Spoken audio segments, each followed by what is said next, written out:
Hey guys, we're back with Highway Blossoms. Great. It's been like an hour since they recorded. Gotta do it again. It was... No way. Yeah, we ended off with her saying no way. I don't know what she's saying no way to. But it was fine. It's too early to say if it's good or not. But I'm planning to play the whole thing. The writing's solid enough, at least from the beginning, that... And it's short. It's, the Steam story page says it's about 6 hours, but I'm recording, so it's a bit over that probably. Although, this voice, I don't know. Won't be over 10 hours. Probably. Maybe it's further up the road? Oh, did the car get towed? Or stolen? Or both? I can't believe it. It's gone. We could have just passed it. We weren't even away that long. How can it be gone? We stare at the empty space that once housed a certain ugly green car. I look in every conceivable direction, but there's nothing. Nothing but an ocean of sand and a never-ending stretch of road. I bet you didn't even lock your car. Was it towed?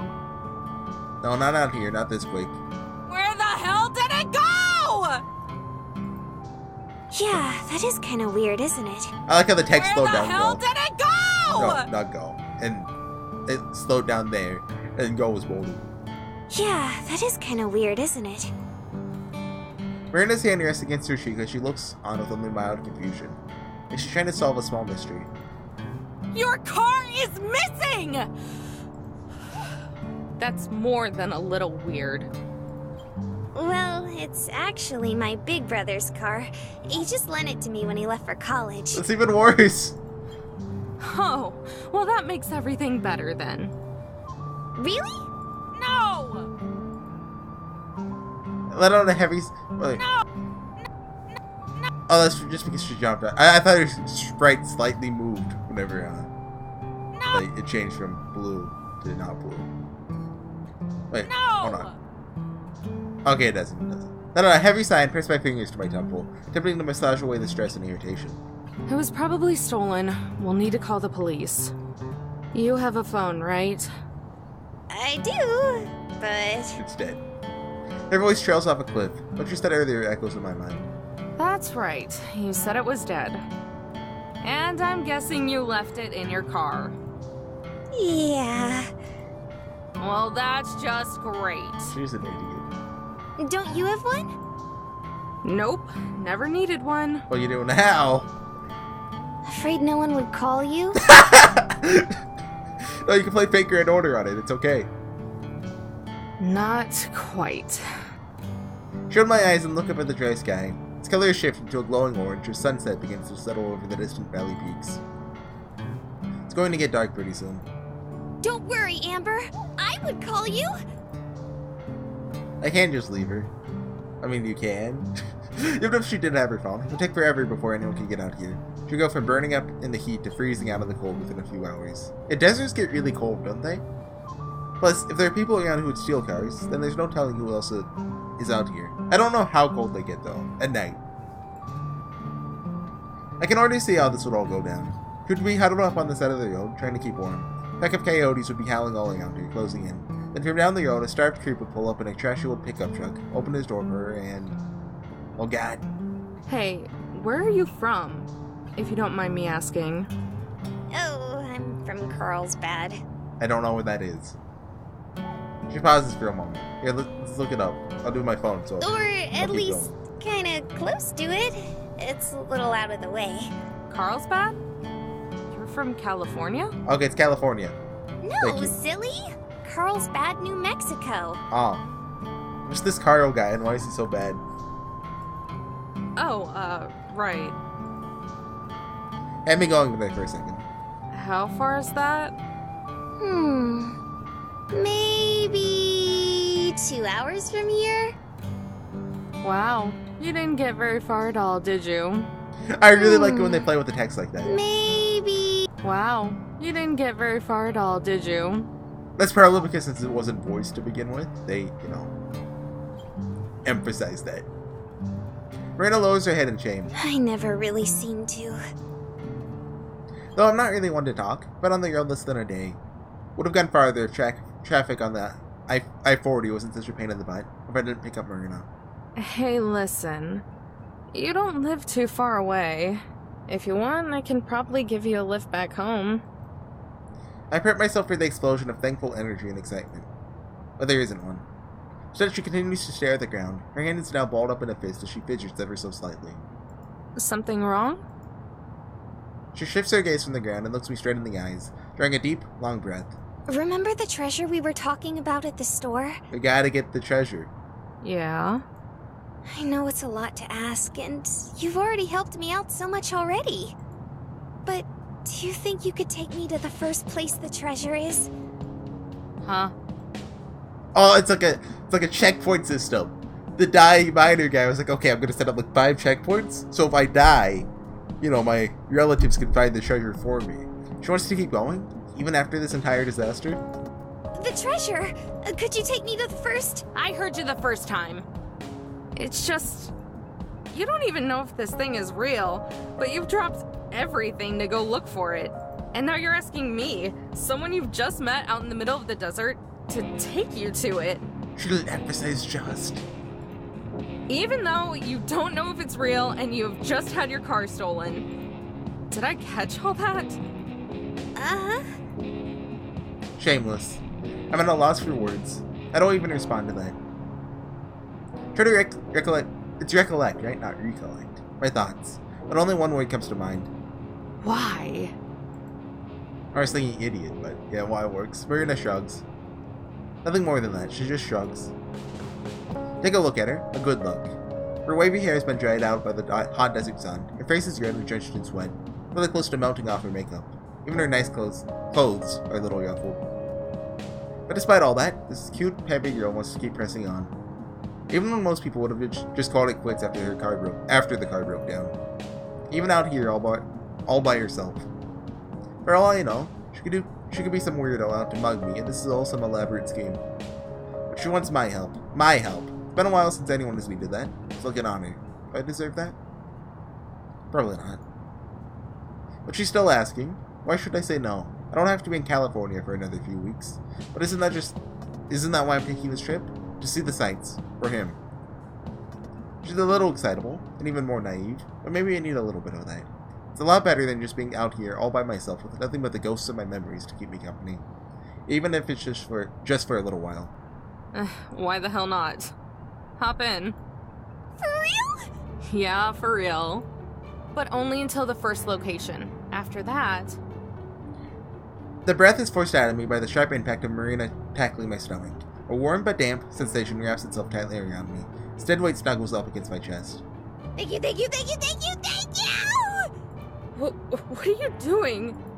I'm hugging you, silly. My cheeks grow warmer with each passing second. Try to wiggle my way out. She stays latched on, her grip getting tighter and tighter. Marina, please. You're all sweaty. Sorry. I'm just super happy. She unlatches herself, letting me clear my throat and recollect myself. Anyway, let's get inside. I'm burning up out here. We clamber back into the motorhome, leaving the dry heckishness behind. There we go. I turn the ignition and let the AC blast away the RV stuffiness. Letting out breaths of sweet relief, Marina and I collapse back into our seats. Alright, so where's the first piece of the treasure? Well... It's in the book. You have no idea, do you? That's not true! The news said a part of it was somewhere here in New Mexico. Probably. I'm not surprised at all. Should have seen this coming. You have the journal? Yeah? She hands the cheap paperback book to me. The cover feels like it could fall apart at the turn of a page. The whole thing is fitting in of its rustic design. Slide my thumb across the edges and flip through the pages. Thick forewords and passages commenting on the journal's historical significance skip past my eyes, most long enough to be their own book. Finally, a photocopied picture of one of the original entries appears, preserving the faded cursive letter, the entire thing printed on the next page over. Crusting brown stains and wrinkles linger in the photo. Some of the writing has been scratched out too, like someone made mistakes and couldn't erase them. I had to admit it, but for something that's probably a sham, the thing looks pretty authentic. With bounty and satisfaction in hand, I'm now homeward bound. The perilous journey forthcome. Do you think this is like the epitaph in Obuneko? If we solve it, we get like bonus points? We just have to have like knowledge of like Japanese and English. English, and I think one. It requires another language, right? I'm not going to say what it is, but I'm pretty sure. Through my unrivaled intellect and unmatched ambition, I've succeeded in accomplishing what many believed would no longer prove profitable. Of course, this only comes as a surprise to those around me, not myself. I traveled this way on the trail, with many others from the Missouri Territory. As my typical characteristic success grew, I could sense the envious stares among my so-called peers. The danger eventually became so great that I wished to flee. But my companions left before I woke. For what reason, you may ask? I do not know. It's with this in mind that I've taken it upon myself to leave a note for one of my fellow prospectors, to borrow his steed, so that I may one day return to settle with my family. But if this journey has taught me anything thus far, it is that jealous, conniving eyes are abundant. But I am... It auto... Okay, I'm not reading all this crap. Where should I actually start? Let's see, if he left California and lived in Missouri, supposedly hidden somewhere in New Mexico like Marina said, what we're looking at for is likely a later entry. Ah, here we are. Alas, I've reached the final point of division of my travels. During my stays along the ruined sanctuary, the rogue native, Lemasi, has informed me of a landmark that was rich in the mythos of his people. Considered sacred, said the chance of the gold being discovered would be very slim. He referred to it as a winged rock, a monument erected towards the sky. After my previous detour, finally arrived. But it is with much disbelief, I must say, my friend Lemasi was right. It's not just a monument erected towards the sky, it is a mountain. Almost as if the Lord himself has struck up the earth among the sand. It is guarded by trails of rock around it, all branching from Mother Rock. On this journey, I have encountered many different sights, dangers, and yes, even an occasional friend. As I look upon the mountain before me, I'm reminded once more that there are things bigger and greater than I. Although I'm not yet rid of this scoff, my soul has been humbled and removed of fatigue. I can think of no better place to store the last of my gold, and I anxiously await the day I return. What does it say? Oh, achievement, journal gate. Can you guys see the achievement? No, you cannot. That's weird. When I play Fata Morgana, you can see the achievements. Maybe with Fata Morgana, I'm doing a window capture. Here, I'm doing a game capture, which could be the difference. The gist of it is that it's near a big rock and a bunch of little rocks. That should narrow it down, right? Now we're in New Mexico. Lots of rocks. Yeah, to the entire state of New Mexico. Marina gasps and lunges towards the journal. The muscles in her neck tense and eyes wide with panic. That can't be the only thing he mentioned. There has to be more. I raise the journal high above me so she can't reach it, using my hand as a blockade against her head, as she desperately tries to grasp for it. Sheesh, relax for a second. I actually have a pretty good idea of where it might be. She settles down, still stiff with anxiety, nibbling on the tip of her thumb. I lower the book back down and read over the entry one more time, just to make sure. There's a part where he calls it a winged rock. Assuming my years of reading travel guides and brochures weren't totally useless, then I'm pretty sure that's a loose translation of what the Navajo used to call shiprock. There's a ship out in the desert? Whoa. Don't be stupid. Don't be Marina. Marina is now a synonym for idiot. I peer over the journal. Marina's imagination is going bonkers. Her eyes alight as she tries to wrap her head around such a novelty even existed. How long? What? Wrap her head around such a novelty even existing. Oh, okay. How long have you lived in New Mexico?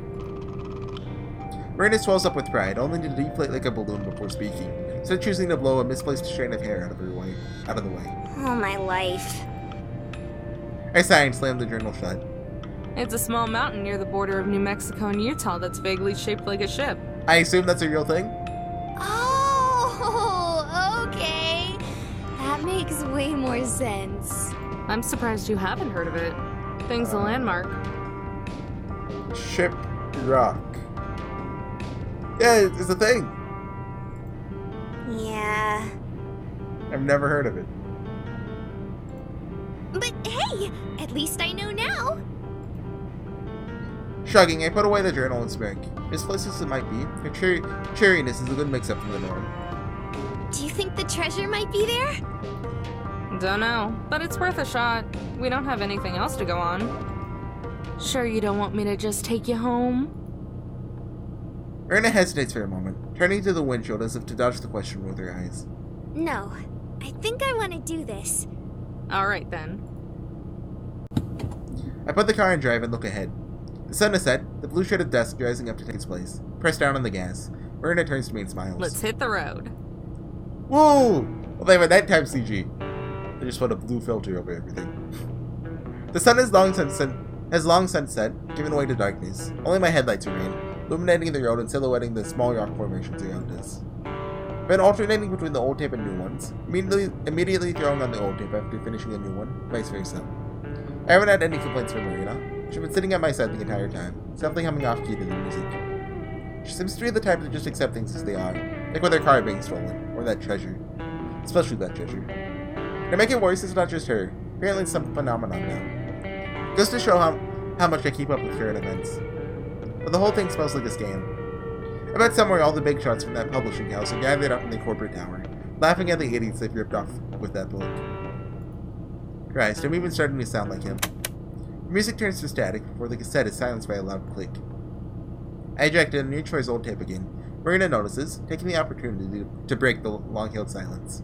So, do you like music a lot? Oh, yeah, I guess. That's such a weird question to ask. Do you like music? I mean, basically everyone's just gonna be like, yeah. I figured. You've been playing those tapes this entire time. She picks up one of the tapes on the center console and inspects it, going as far as to poke her pinky through one of the holes. You know, I say that, but I mean, I wouldn't really call myself like a big fan of music. Usually I just put on like something quiet, like classical music, but quiet classical music. Like, you know, Gymno Petty is a good one. There's, what's it?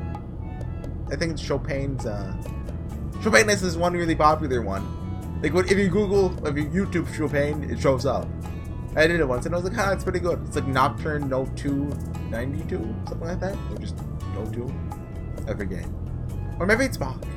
Anyway. She picks up one of the tapes on the center console and inspects it, going as far as to poke her pinky through one of the holes. Though, I'm not sure what you'd call this type of music. Yeah, I've just been playing whatever. Mostly jazz fusion and alt country. Threw in some new age crap in there for good measure. Most of these are mixtapes I made when I was little. Cool! Any names I'd recognize? She winks at me through the holes of the cassette, wearing a wide, genuine smile. Probably not. Aw, come on, try me! And why not? Maybe I'm not giving her enough credit. I wonder if it's gonna say a real band name? Or a fake one? You know, Gabriel, Gertu, Weather Report, Donovan, Metheny. I know Weather Report because JoJo's. Am I good?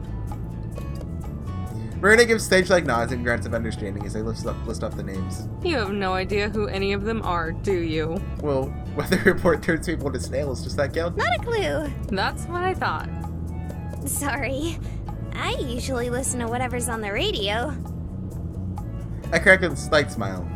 It's alright. I could see how it might be hard to get into. My gramps used to call it road trip music. I still think it's nice, though. It's making you really happy. You think so? She taps her finger gently against my cheek. Pull away a little, and let her do it again. Yeah? Why else would you be smiling? Never really thought of whether it made me happy before, but I do know it made him happy, so that's good enough for me. Marina's facing forward face in the CG is kind of weird. I don't know the right word for it. That's actually why I'm going to California. You know, for a music festival. For real? Where? Not far from Palm Springs. Palm Springs? Like the actual Palm Springs? Don't know if there are any other Palm Springs in California, but yeah, they do it every year for a few weekends. I went to my first concert a little before I graduated. She rests her head against the window and stares at the road ahead. Yeah, how old are these characters? She said she graduated, so she's older than 18. It's legal. I mean, there's an age match, but we need a journal, like in Umineko, or the letterhead one too. Well, Umineko's not in the journal; it's like a character menu screen. She rests her head against the window and stares at the road ahead. Her smile fading, but still there. It was so much fun. An entire weekend of that sounds super awesome. Nah, it ain't that cool. Marina flings her head away from the window and turns to me. Now she's staring at me like I'm crazy. How could you even say that? It's the coolest thing ever! I wouldn't even be able to wait. I'd want to see all the bands. Sheesh, relax. It's not like I'm taking it for granted. It's just that there's only one group I know I want to see so far. That's right. His favorite group. Just one? He was so excited when he got the tickets. Just one that I'm excited for. I'll watch a bunch, though. Releasing alongside, Verna eases back into her seat. Oh, good. I was afraid you were going to head home after you saw your group. You crazy? I'd like to at least have a little fun before worrying about all the expenses I gotta deal with. Expenses? Dang it. I like how her voice transitioned from like all happy to like kind of not happy. It's nothing. She gasps. Are you in debt? Is it college loans? My brother said those aren't fun to deal with at all. Got too comfortable. Should have just kept my trap shut. Or did you just spend too much on your Without warning, I swerve off to the side of the road and onto the rocky sand, cutting Marina off and nearly giving her a heart attack. Marina shoots me a worried glance, her face still pale. Oh my god! What was that? Are you okay? Pinch the bridge of my nose and my elbows on the wheel. Amber? I've been driving all day. I'm a little tired. Where are we? A little outside Albuquerque, so we aren't too far now. We'll sleep here tonight and drive to Shiprock first thing in the morning. Killing the ignition, climb out of my seat and into the living quarters. Marina trails behind me. Yank open the bathroom's Velcro latched cupboards. Inside is a folded stack with a blanket, sheet, pillow, my old gym clothes from school. Scoop them up and toss them to Marina. She scrambles to catch it, desperately balancing them as they lean out of her arms. Sorry about the clothes. I don't have any actual pajamas. You can sleep on the couch. It folds out into a bed. Oh, okay. Alright then, see you in the morning. With that, I step into the back room and slam the sliding door, before collapsing onto the oversized bed. Even in the darkness, I can make out the pictures hanging on the wall. Once upon a time, they're generic scenic pieces, and they're photos of me and Gramps. My favorite is the one of us in front of the Museum for Music, rock and roll to be specific. That's just a little pipsqueak back then, holding up an autographed vinyl sleeve that was about the size of my head. No, it's vinyl, isn't it? I've always said vinyl, but I'm 90% sure it's vinyl. He was by my side, squatting down and ruffling my hair as I gave the biggest smile I could, even with my missing teeth. I let out a sigh and fixated on the ceiling skylight, a small sliver of the moonlight shining through. It was like an eternity since I last lay down in this bed.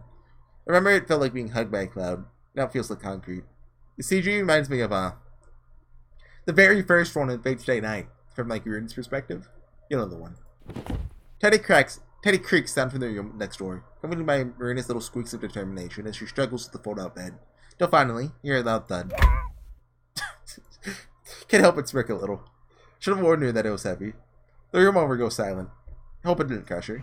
Luckily, I soon hear footsteps tiptoeing across the carpet, then on the bathroom tile. They stop outside my door. Hey, are you awake?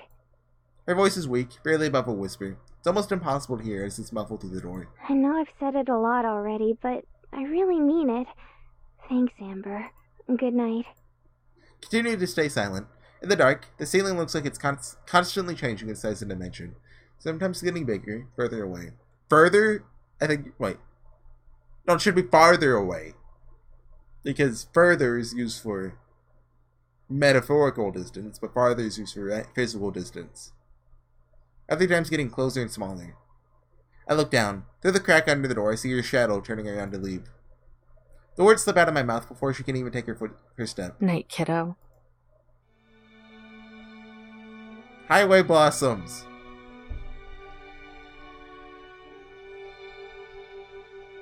Okay. I'll move my mouse there. Okay. Okay, not just the logo. Okay. We already had an opening movie. Most people imagine Indian reserves as tucked away slices. Wait, how far, 23? Ooh, that's a tough one.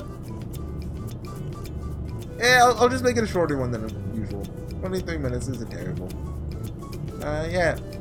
It's been Highway Blossoms, guys. I'm enjoying it so far. It's not bad. It's pretty good. Yeah. I'll see you guys next time with some more Highway Blossoms. That's it for me today. Probably start again sometime next week.